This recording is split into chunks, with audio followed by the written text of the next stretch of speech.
Ang Wright Brothers, paano nagsimula ang paglipad ng sangkatauhan?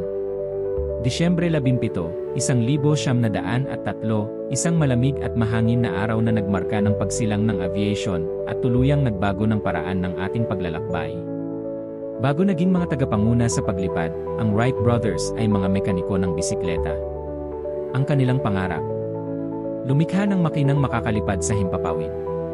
Matapos ang maraming taon ng pagsubok at pagkakamali, nabuo nila ang Wright Flyer, isang makabagong disenyo na may magaan na makina at mga kontrol para sa paglipad sa ere.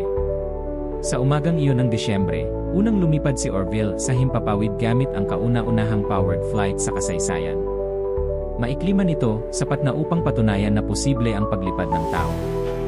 Mula sa 12 segundong paglipad hanggang sa pandaigdigang air travel, ang imbensyon ng Wright Brothers ay nagrevolusyon sa mundo, pinagdudugtong ang mga tao at lugar ng hindi kailanman nangyari dati.